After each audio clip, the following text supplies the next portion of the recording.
Alright, ladies and gents, tonight's beer is Samuel Smith's India Ale. Now this is an English IPA. Oh boy. Now, this is a re-review as I have done this beer before. However, lately I've been wanting to revisit it as I want to go a little bit more in depth, and I feel like it has a very interesting and unique flavor profile in comparison to most American IPAs.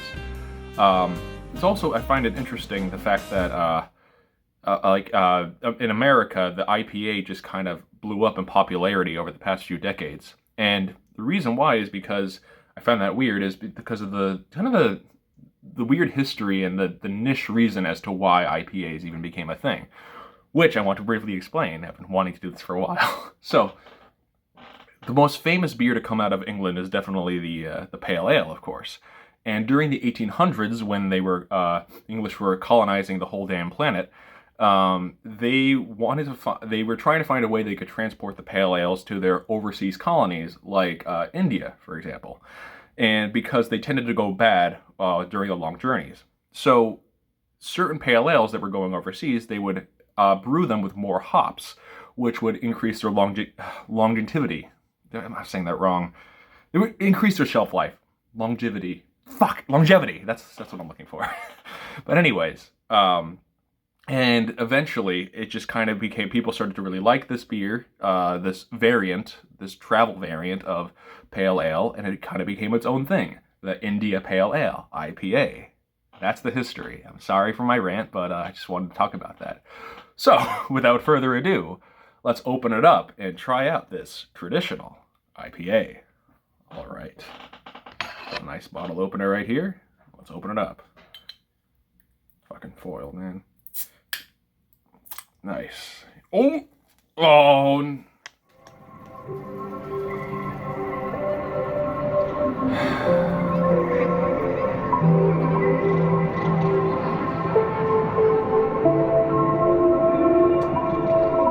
Well,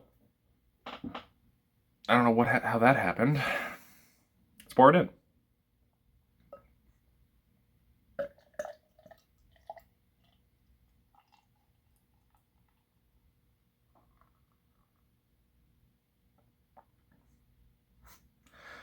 So,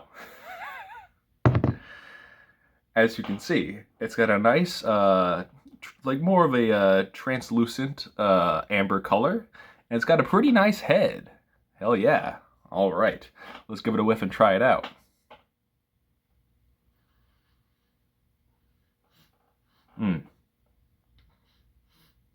Yeah, definitely just not an overwhelming hoppy aroma, but definitely just a little bit more subtle and a little bit of fruitiness too.